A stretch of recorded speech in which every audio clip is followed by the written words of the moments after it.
حدیث نمبر 1801 حبیبہ بنت ابی سفیان رضی اللہ عنہ نے بیان کیا، جو شخص دن میں 12 رکعتیں پڑھے پس وہ ظہر سے پہلے پڑھے تو اللہ اس کے لیے جنت میں ایک گھر بنا دیتا ہے۔ حکم الحدیث ما قبل کے ساتھ صحیح۔ حدیث نمبر 1802 حبیبہ رضی اللہ عنہا سے روایت ہے کہ رسول اللہ صلی اللہ علیہ وسلم نے فرمایا، 12 رکعتیں ہیں جو انہیں پڑھتا ہے اللہ اس کے لیے جنت میں ایک گھر بنا دیتا ہے۔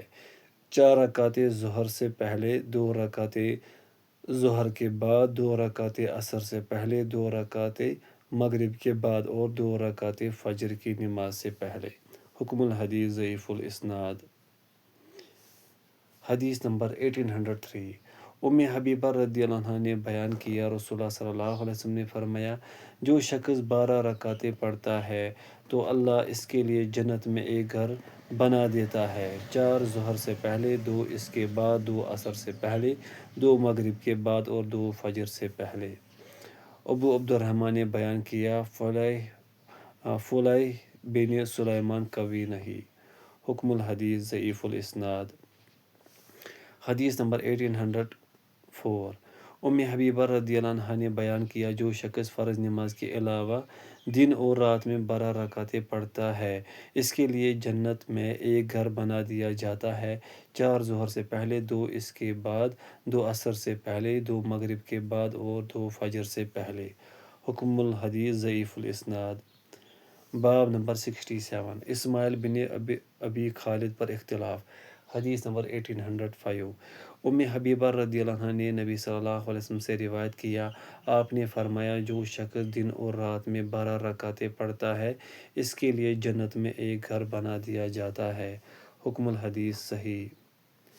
حدیث نمبر 1806 حبیبہ رضی اللہ عنہا نے بیان کیا، جو شخص دن اور رات میں فرض نماز کے علاوہ 12 رکعتیں پڑھتا ہے اس کے لیے جنت میں ایک گھر بنا دیا جاتا ہے۔ حکم الحدیث صحیح۔ حدیث نمبر 1807 حبیبہ رضی اللہ عنہا نے بیان کیا، جو شخص دن اور رات میں فرض نماز کے علاوہ 12 رکعتیں پڑھتا ہے اللہ عز و جل اس کے لیے جنت میں ایک گھر بنا دیتا ہے۔ حسین نے اسے مرفوع روایت نہیں کیا اور انہوں نے انبسہ اور المصیب کے درمیان ذکوان کو داخل کیا ہے۔ حکم الحدیث صحیح۔ حدیث نمبر 1808 حبیبہ رضی اللہ عنہا نے بیان کیا کہ جو ایک دن میں 12 رکعتیں پڑھتا ہے اس کے لیے جنت میں ایک گھر بنا دیا جاتا ہے۔ حکم الحدیث صحیح۔ حدیث نمبر 1809 حبیبہ رضی اللہ عنہا نے بیان کیا، رسول اللہ صلی اللہ علیہ وسلم نے فرمایا، جو شخص ایک دن میں فرض نماز کے علاوہ 12 رکعتیں پڑھتا ہے اللہ اس کے لیے جنت میں ایک گھر بنا دیتا ہے یا اس کے لیے جنت میں ایک گھر بنا دیا جاتا ہے۔ حکم الحدیث صحیح۔ حدیث نمبر 1810 حبیبہ رضی اللہ عنہا سے روایت ہے کہ رسول اللہ صلی اللہ علیہ وسلم نے فرمایا، جو شخص دن رات میں 12 رکعتیں پڑھتا ہے اللہ اس کے لیے جنت میں ایک گھر بنا دیتا ہے۔ حکم الحدیث صحیح۔ حدیث نمبر 1811 حبیبہ رضی اللہ عنہ نے بیان کیا، جو شخص ایک دن میں 12 رکعتیں پڑھتا ہے اس کے لیے جنت میں ایک گھر بنا دیا جاتا ہے۔ حکم الحدیث صحیح۔ حدیث نمبر 1812 سیدنا ابو ہریرہ رضی اللہ عنہ نے نبی صلی اللہ علیہ وسلم سے روایت کیا، آپ نے فرمایا، جو شخص ایک دن میں فرض نماز کے علاوہ 12 رکعتیں پڑھتا ہے اللہ اس کے لیے جنت میں ایک گھر بنا دیتا ہے۔ ابو عبد الرحمن نے بیان کی، یہ خطا ہے، محمد بن سلیمان ضعیف ہے اور ابن الاصبہانی ہے۔ یہ حدیث اس سند کے علاوہ کئی اسناد سے روایت کی گئی ہے اور وہ ان الفاظ کے علاوہ ہے جن کا ذکر بیان ہو چکا ہے۔ حکم الحدیث ما قبل کے ساتھ صحیح۔ حدیث نمبر 1813 حسان بن عطیہ نے بیان کیا، جب انبسہ کی موت کا وقت قریب آیا تو وہ کرب کی وجہ سے تڑپنے لگے۔ ان سے کہا گیا تو انہوں نے کہا سن لو، میں نے نبی صلی اللہ علیہ وسلم کی زوجہ محترمہ ام حبیبہ رضی اللہ عنہ کو نبی صلی اللہ علیہ وسلم سے بیان کرتے ہوئے سنا ہے کہ آپ نے فرمایا، جو شخص ظہر سے پہلے 4 رکعتیں پڑھتا ہے اور 4 اس کے بعد پڑھتا ہے تو اللہ عز و جل اس کے گوشت کو جہنم کی آگ پر حرام قرار دے دیتا ہے۔ پس میں نے جب سے ان کے متعلق سنا ہے میں نے انہیں چھوڑا نہیں۔ حکم الحدیث صحیح۔ حدیث نمبر 1814۔ نبی صلی اللہ علیہ وسلم کی زوجہ محترمہ ام حبیبہ رضی اللہ عنہ نے بیان کیا کہ ان کے حبیب ابو القاسم صلی اللہ علیہ وسلم نے انہیں بتایا، آپ نے فرمایا، جو بندہ مومن ظہر کے بعد 4 رکعتیں پڑھتا ہے تو اگر اللہ عز و جل نے چاہا تو جہنم کی آگ اس کے چہرے کو کبھی نہیں چھوئے گی۔ حکم الحدیث ما قبل کے ساتھ صحیح۔ حدیث نمبر 1815۔ ام حبیبہ رضی اللہ عنہ سے روایت ہے کہ رسول اللہ صلی اللہ علیہ وسلم فرمایا کرتے تھے، جو شخص ظہر سے پہلے 4 رکعتیں پڑھتا ہے اور 4 اس کے بعد پڑھتا ہے تو اللہ عز و جل اسے جہنم کی آگ پر حرام قرار دے دیتا ہے۔ حکم الحدیث صحیح۔ حدیث نمبر 1816۔ ام حبیبہ رضی اللہ عنہ نے نبی صلی اللہ علیہ وسلم سے روایت کیا، جو شخص ظہر سے پہلے 4 رکعتیں پڑھتا ہے اور 4 اس کے بعد پڑھتا ہے، اللہ اسے جہنم کی آگ پر حرام قرار دے دیتا ہے۔ ابو عبد الرحمن نے فرمایا، مکحول انبسہ سے کچھ بھی نہیں سنا۔ حکم الحدیث صحیح۔ حدیث نمبر 1817۔ ام حبیبہ بنت ابی سفیان رضی اللہ عنہ نے بیان کیا، رسول اللہ صلی اللہ علیہ وسلم نے فرمایا، جو شخص ظہر سے پہلے 4 رکعتوں کی اور اس کے بعد 4 رکعتوں کی حفاظت کرتا ہے، اللہ اسے جہنم کی آگ پر حرام قرار دے دیتا ہے۔ حکم الحدیث صحیح۔ حدیث نمبر 1818۔ ام حبیبہ رضی اللہ عنہ نے نبی صلی اللہ علیہ وسلم سے روایت کیا، آپ نے فرمایا، جو شخص ظہر سے پہلے 4 رکعتیں پڑھتا ہے اور 4 اس کے بعد پڑھتا ہے تو اسے جہنم کی آگ نہیں چھوئے گی۔ ابو عبد الرحمن نے فرمایا، یہ خطا ہے جبکہ درست حدیث مروان ہے۔ حکم الحدیث صحیح۔ کتاب الجنائز، جنازے کے متعلق احادیث۔ باب نمبر 1، موت کی تمنا کرنا۔ حدیث نمبر 1819۔ سیدنا ابو ہریرہ رضی اللہ عنہ سے روایت ہے کہ رسول اللہ صلی اللہ علیہ وسلم نے فرمایا، تم میں سے کوئی موت کی تمنا نہ کرے، وہ یا تو نیکوکار ہے تو ہو سکتا ہے کہ وہ نیکی میں بڑھ جائے، یا خطا کار ہے تو ہو سکتا ہے کہ اسے توبہ کرنے کا موقع مل جائے۔ حکم الحدیث صحیح۔ حدیث نمبر 1820۔ سیدنا ابو ہریرہ رضی اللہ عنہ بیان کرتے ہیں، رسول اللہ صلی اللہ علیہ وسلم نے فرمایا، تم میں سے کوئی موت کی تمنا نہ کرے، اگر نیکوکار ہے تو ہو سکتا ہے کہ وہ زندہ رہ کر نیکی میں بڑھ جائے، اگر وہ خطا کار ہے تو ہو سکتا ہے کہ اسے توبہ کا موقع مل جائے۔ حکم الحدیث صحیح۔ حدیث نمبر 1821۔ سیدنا انس رضی اللہ عنہ سے روایت ہے کہ رسول اللہ صلی اللہ علیہ وسلم نے فرمایا، تم میں سے کوئی شخص دنیا میں کسی مصیبت میں مبتلا ہو جانے کی وجہ سے موت کی تمنا نہ کرے، بلکہ یوں کہے، اے اللہ مجھے زندہ رکھنا جب تک زندگی میرے لیے بہتر ہو، اور مجھے فوت کر دینا جب وفات میرے لیے بہتر ہو۔ حکم الحدیث صحیح۔ حدیث نمبر 1822۔ سیدنا انس رضی اللہ عنہ نے بیان کیا، رسول اللہ صلی اللہ علیہ وسلم نے فرمایا، خبردار تم میں سے کوئی شخص کسی تکلیف آ جانے پر موت کی تمنا نہ کرے، اگر اس نے ضروری ہی موت کی تمنا کرنی ہے تو پھر یوں کہے، اے اللہ مجھے زندہ رکھ جب تک زندہ رہنا میرے لیے بہتر ہے، اور جب وفات میرے لیے بہتر ہو تب مجھے فوت کرنا۔ حکم الحدیث صحیح۔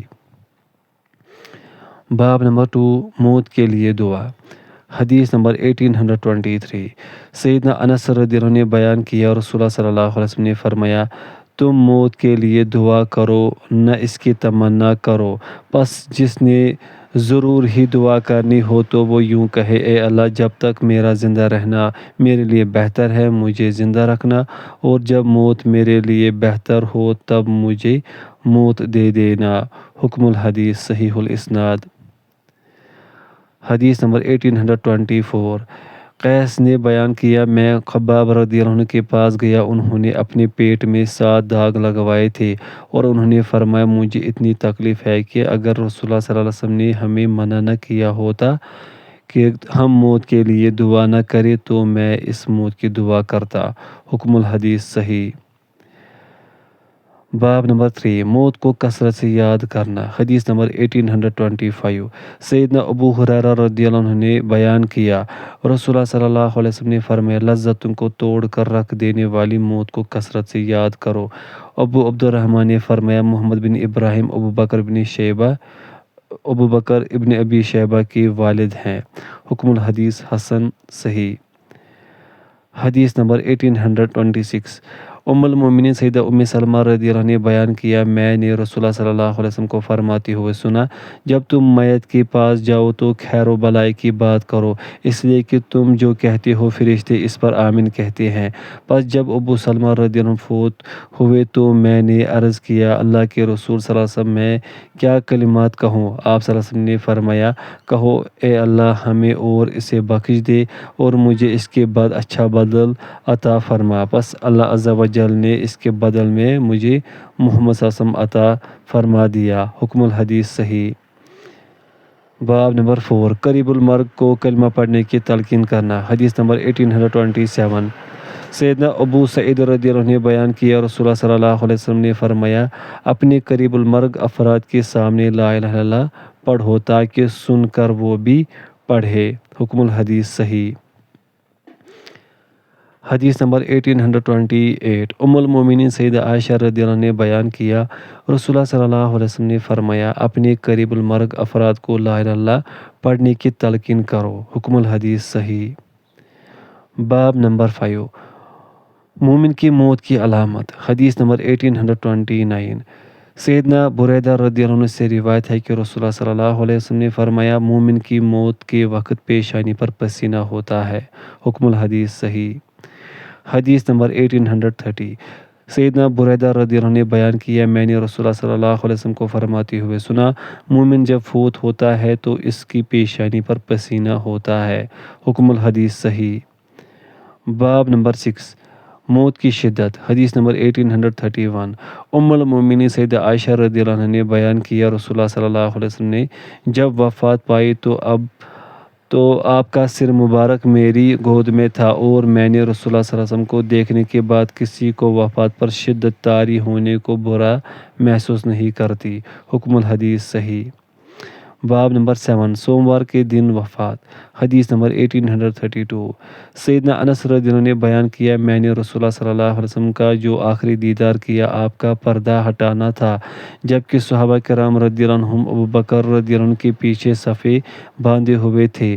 پس ابو بکر رضی اللہ عنہ نے پیچھے ہٹنے کا ارادہ کیا تو آپ صلی اللہ علیہ وسلم نے ان حضرات کی طرف اشارہ فرمایا کہ ٹھہرو، اور آپ نے پردہ ڈال لیا اور آپ اسی دن آخری پہر میں وفات پا گئے اور وہ سوموار کا دن تھا۔ حکم الحدیث صحیح۔ باب نمبر 8، جائے پیدائش کے علاوہ کسی اور جگہ فوت ہونا۔ حدیث نمبر 1833، سیدنا عبداللہ بن عمر رضی اللہ عنہ نے بیان کیا، ایک شخص مدینہ میں وفات پا گیا جبکہ اس کی جائے پیدائش مدینہ تھا۔ رسول اللہ صلی اللہ علیہ وسلم نے اس کی نماز جنازہ پڑھائی، پھر فرمایا کاش کہ وہ اپنی جائے پیدائش کے علاوہ کسی اور جگہ وفات پاتا۔ انہوں نے عرض کیا اللہ کے رسول کس لیے؟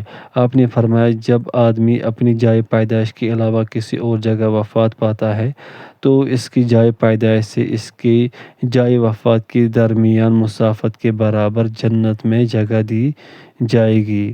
حکم الحدیث حسن۔ باب نمبر 9، مومن کی جب روح پرواز کرتی ہے تو اسے کیا اعزاز دیا جاتا ہے۔ حدیث نمبر 1834، سیدنا ابو ہریرہ رضی اللہ عنہ سے روایت ہے کہ نبی صلی اللہ علیہ وسلم نے فرمایا جب مومن کی وفات کا وقت آتا ہے تو رحمت کے فرشتے سفید ریشم لے کر اس کے پاس آتے ہیں تو وہ کہتے ہیں اے روح اس حال میں نکل کہ تو اللہ سے راضی، وہ تجھ پر خوش، اور اللہ کی رحمت کی طرف چل، اور رب کی طرف چل جو کہ تجھ پر ناراض نہیں۔ پس وہ بہترین کستوری کی خوشبو کی طرح نکلتی ہے، حتیٰ کہ وہ ایک دوسرے سے لیتے ہیں، اور حتیٰ کہ وہ اسے لے کر آسمان کے دروازے تک آتے ہیں تو وہ کہتے ہیں یہ اتنی پاکیزہ خوشبو کیسی ہے جسے تم زمین سے لے کر آئے ہو۔ پس وہ اسے مومنوں کی روحوں میں لاتے ہیں تو انہیں اس سے بھی زیادہ خوشی ہوتی ہے جتنی کہ تم میں سے کسی کو اپنے پردیسی کے آ جانے پر خوشی ہوتی ہے۔ وہ اس سے پوچھتی ہیں فلاں کا کیا حال ہے، فلاں کا کیا حال ہے۔ پھر وہ روحیں کہتی ہیں اسے چھوڑ دو، وہ دنیا کے غم میں تھی۔ پس جب وہ روح کہتی ہے وہ تمہارے پاس نہیں آئی تو وہ روحیں کہتی ہیں وہ اپنا حاویہ جہنم کی وادی کے ٹھکانے میں چلی گئی۔ اور جب کافر کی وفات کا وقت آتا ہے تو عذاب کے فرشتے ایک ٹاٹ کا ٹکڑا لے کر آتے ہیں تو وہ کہتے ہیں اس حال میں نکل کہ تو ناراض ہو اور اللہ تعالیٰ تجھ سے ناراض، اور اللہ عز و جل کے عذاب کی طرف نکل تو وہ انتہائی بدبودار مردار کی طرح نکلتی ہے، حتیٰ کہ وہ اس زمین کے دروازہ تک لاتے ہیں تو وہ کہتے ہیں یہ کیسی کبھی بدبو ہے، حتیٰ کہ وہ اسے کافروں کی روحوں میں لے جاتے ہیں۔ حکم الحدیث صحیح۔ باب نمبر 10، اس شخص کے بارے میں جو اللہ سے ملاقات کرنا چاہتا ہے۔ حدیث نمبر 1835۔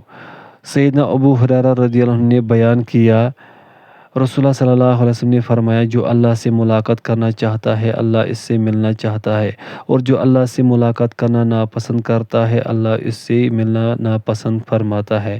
شریح نے بیان کیا، میں سیدہ عائشہ رضی اللہ عنہ کے پاس آیا تو میں نے کہا ام المومنین، میں نے ابو ہریرہ رضی اللہ عنہ کو رسول اللہ صلی اللہ علیہ وسلم سے ایک حدیث ذکر کرتے ہوئے سنا ہے، اگر تو وہ اسی طرح ہے تو پھر ہم مارے گئے۔ انہوں نے فرمایا وہ کیا ہے؟ انہوں نے کہا رسول اللہ صلی اللہ علیہ وسلم نے فرمایا جو اللہ سے ملاقات کرنا پسند کرتا ہے اللہ اس سے ملنا پسند فرماتا ہے، اور جو اللہ سے ملنا ناپسند کرتا ہے تو اللہ تعالیٰ اس سے ملنا ناپسند کرتا ہے۔ انہوں نے فرمایا رسول اللہ صلی اللہ علیہ وسلم نے ایسے ہی فرمایا ہے، لیکن وہ اس طرح نہیں جس طرح تم سمجھے ہو۔ لیکن جب ٹکٹکی بند جائے، نظر پھرا جائے، سانس گھٹنے لگے اور جلد کانپنے لگے، یعنی موت کی آثار طاری ہو جائے، تو اس وقت جو اللہ سے ملاقات کرنا پسند کرے تو اللہ اس سے ملاقات کو پسند کرتا ہے، اور جو اس وقت اللہ سے ملاقات کرنا پسند نہ کرے تو اللہ اس سے ملنا ناپسند فرماتا ہے۔ حکم الحدیث صحیح۔ حدیث نمبر 1836۔ سیدنا ابو ہریرہ رضی اللہ عنہ نے بیان کیا، رسول اللہ صلی اللہ علیہ وسلم نے فرمایا، اللہ تعالیٰ نے فرمایا جب میرا بندہ مجھ سے ملنا پسند کرتا ہے تو میں اس سے ملنا پسند کرتا ہوں، اور جب وہ مجھ سے ملنا ناپسند کرتا ہے تو میں اس سے ملنا ناپسند کرتا ہوں۔ حکم الحدیث صحیح الاسناد۔ حدیث نمبر 1837۔ سیدنا عبادہ رضی اللہ عنہ نے نبی صلی اللہ علیہ وسلم سے روایت کیا، آپ نے فرمایا جو اللہ سے ملاقات کرنا پسند کرتا ہے اللہ اس سے ملاقات کرنا پسند کرتا ہے، اور جو اللہ سے ملاقات کرنا ناپسند کرتا ہے اللہ اس سے ملنا ناپسند کرتا ہے۔ حکم الحدیث صحیح۔ حدیث نمبر 1838۔ سیدنا عبادہ بن صامت رضی اللہ عنہ نے بیان کیا، رسول اللہ صلی اللہ علیہ وسلم نے فرمایا جو اللہ تعالیٰ سے ملاقات کرنا پسند کرتا ہے اللہ اس سے ملنا پسند کرتا ہے، اور جو اللہ سے ملاقات کرنا ناپسند کرتا ہے اللہ اس سے ملنا ناپسند کرتا ہے۔ حکم الحدیث صحیح۔ حدیث نمبر 1839۔ ام المومنین سیدہ عائشہ رضی اللہ عنہ سے روایت ہے کہ رسول اللہ صلی اللہ علیہ وسلم نے فرمایا جو اللہ سے ملاقات کرنا پسند کرتا ہے اللہ اس سے ملاقات کرنا پسند کرتا ہے، اور جو اللہ سے ملاقات کرنا ناپسند کرتا ہے تو اللہ اس سے ملاقات کرنا ناپسند فرماتا ہے۔ عمر نے اپنی روایت میں یہ اضافہ نقل کیا، عرض کیا گیا اللہ کے رسول صلی اللہ علیہ وسلم اللہ سے ملاقات کی کراہیت موت کی کراہیت ہے، ہم سب موت کو ناپسند کرتے ہیں۔ آپ نے فرمایا یہ اس کی موت کے وقت ہے کہ جب اسے اللہ کی رحمت اور اس کی مغفرت کی بشارت دی جاتی ہے تو وہ اللہ سے ملاقات کرنا پسند کرتا ہے اور اللہ اس سے ملاقات کرنا پسند کرتا ہے، اور اسے جب اللہ کے عذاب کی بشارت دی جاتی ہے تو وہ اللہ سے ملنا ناپسند کرتا ہے اور اللہ اس سے ملنا ناپسند کرتا ہے۔ حکم الحدیث صحیح۔ باب نمبر 11 میت کو بوسہ دینا۔ حدیث نمبر 1840 ام المومنین سیدہ عائشہ رضی اللہ عنہ سے روایت ہے کہ ابو بکر رضی اللہ عنہ نے نبی صلی اللہ علیہ وسلم کی پیشانی پر بوسہ دیا جبکہ آپ وفات پا چکے تھے۔ حکم الحدیث صحیح۔ حدیث نمبر 1841 ام المومنین سیدہ عائشہ رضی اللہ عنہ سے روایت ہے کہ ابو بکر رضی اللہ عنہ نے نبی صلی اللہ علیہ وسلم کو بوسہ دیا جبکہ آپ وفات پا چکے تھے۔ حکم الحدیث صحیح۔ حدیث نمبر 1842 ام المومنین سیدہ عائشہ رضی اللہ عنہ نے بیان کیا کہ ابو بکر رضی اللہ عنہ اسق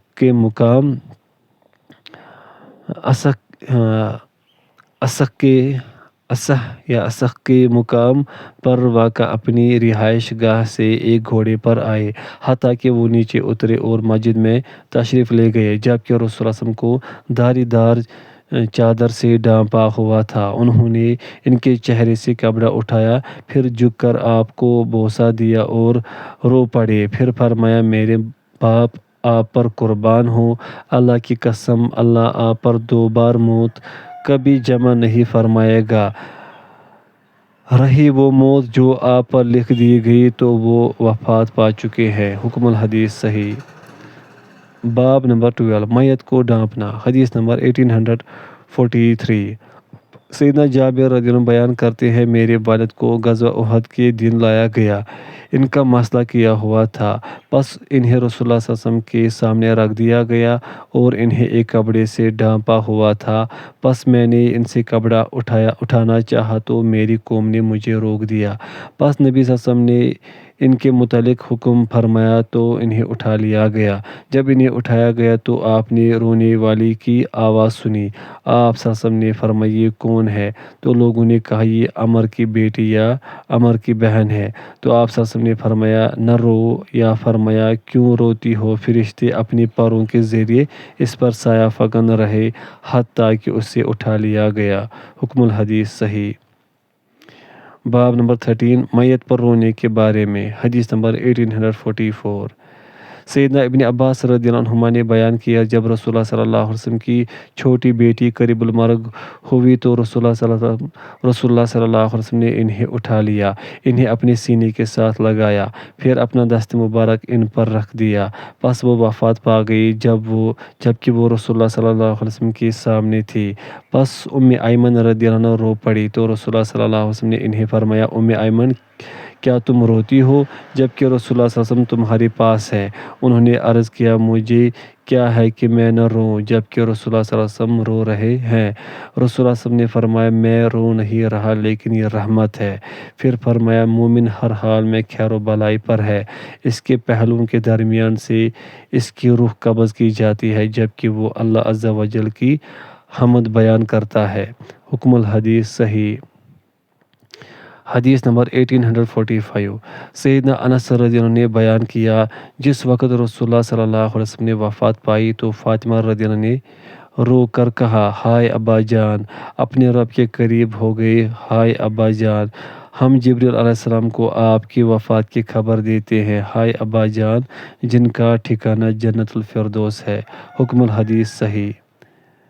حدیث نمبر 1846 سیدنا جابر رضی اللہ عنہ سے روایت ہے کہ ان کے والد غزوہ احد میں شہید کر دیے گئے، انہوں نے فرمایا میں آپ کے چہرے سے کپڑا اٹھانے لگا جبکہ میں رو رہا تھا، صحابہ کرام رضی اللہ عنہ مجھے منع کرتے تھے اور رسول اللہ صلی اللہ علیہ وسلم مجھے منع نہیں فرماتے تھے، میری پھوپھی رونے لگی تو رسول اللہ صلی اللہ علیہ وسلم نے فرمایا اس پر نہ رو، فرشتے ان پر اپنے پروں کے ساتھ سایہ فکن رہے حتیٰ کہ تم نے انہیں اٹھا دیا۔ حکم الحدیث صحیح۔ باب نمبر 14 میت پر رونے کی ممانعت۔ حدیث نمبر 1847 سیدنا جابر بن عتیق رضی اللہ عنہ نے بیان کیا کہ نبی صلی اللہ علیہ وسلم عبداللہ بن ثابت رضی اللہ عنہ کی عیادت کے لیے تشریف لائے تو آپ نے انہیں دیکھا کہ وہ مغلوب ہو چکے ہیں۔ بس آپ نے انہیں زور سے آواز دی تو انہوں نے آپ کو جواب نہ دیا۔ بس رسول اللہ صلی اللہ علیہ وسلم نے انا للہ و انا الیہ راجعون پڑھا اور فرمایا ابو ربی ہم بے بس ہیں۔ بس خواتین چیخو پکار کرنے لگے اور رونے لگے تو ابن عتیق انہیں چپ کرانے لگے۔ رسول اللہ صلی اللہ علیہ وسلم نے فرمایا انہیں چھوڑ دو، بس جب واجب ہو جائے تو پھر کوئی رونے والی نہ روئے۔ ان کی بیٹی نے عرض کیا مجھے تو امید تھی کہ آپ شہید ہوں گے، آپ تو اپنی تیاری کر چکے تھے۔ رسول اللہ صلی اللہ علیہ وسلم نے فرمایا اللہ نے اس کی نیت کے مطابق اسے اجر دے دیا ہے اور تم شہادت کسے شمار کرتے ہو؟ انہوں نے عرض کیا اللہ عز و جل کی راہ میں قتل ہو جانا۔ رسول اللہ صلی اللہ علیہ وسلم نے فرمایا اللہ عز و جل کی راہ میں قتل ہو جانے کے علاوہ شہادت 7 طرح سے ہوتی ہے۔ طاعون سے وفات پا جانے والا شہید ہے، پیٹ کی بیماری سے مرنے والا شہید ہے، ڈوب کر ہلاک ہو جانے والا شہید ہے، دب کر مر جانے والا شہید ہے، نمونیا سے مر جانے والا شہید ہے، جل کر مر جانے والا شہید ہے اور زچگی کے عالم میں فوت ہو جانے والی خاتون شہید ہے۔ حکم الحدیث صحیح۔ حدیث نمبر 1848 ام المومنین سیدہ عائشہ رضی اللہ عنہ نے بیان کیا جب زید بن حارثہ، جعفر بن ابی طالب اور عبداللہ بن رواحہ رضی اللہ عنہم کی وفات کی خبر آئی تو رسول اللہ صلی اللہ علیہ وسلم بیٹھ گئے۔ آپ غمزدہ دکھائی دے رہے تھے جبکہ میں دروازے کے سوراخ سے دیکھ رہی تھی۔ ایک آدمی آپ کے پاس آیا تو اس نے عرض کیا جعفر رضی اللہ عنہ کی خواتین رو رہی ہے۔ رسول اللہ صلی اللہ علیہ وسلم نے فرمایا جا انہیں منع کر۔ بس وہ گیا، پھر آیا اور عرض کیا میں نے انہیں منع کیا ہے لیکن وہ باز نہیں آتے۔ آپ نے فرمایا جا انہیں منع کر۔ وہ پھر گیا، پھر واپس آیا اور کہا میں نے انہیں منع کیا ہے لیکن وہ باز نہیں آئے۔ آپ نے فرمایا جا اور ان کے منہ پر مٹی ڈال۔ عائشہ رضی اللہ عنہ نے فرمایا میں نے کہا اللہ اس انتہائی دور شخص کی ناک خاک آلود کرے۔ اللہ کی قسم تم نے رسول اللہ صلی اللہ علیہ وسلم کو نہ پریشان کرنا ترک کیا اور نہ ہی آپ کے حکم پر عمل کرتے ہو۔ حکم الحدیث صحیح۔ حدیث نمبر 1849 سیدنا عمر رضی اللہ عنہ نے نبی صلی اللہ علیہ وسلم سے روایت کیا آپ نے فرمایا میت کو اس کے گھر والوں کے اس پر رونے کی وجہ سے عذاب دیا جاتا ہے۔ حکم الحدیث صحیح۔ حدیث نمبر 1850 محمد بن سیرین بیان کرتے ہیں عمران بن حسین رضی اللہ عنہ کے پاس یہ ذکر کیا گیا میت کو زندہ شخص کے اس پر رونے کی وجہ سے عذاب دیا جاتا ہے تو عمران رضی اللہ عنہ نے بیان کیا رسول اللہ صلی اللہ علیہ وسلم نے ایسے فرمایا ہے۔ حکم الحدیث صحیح۔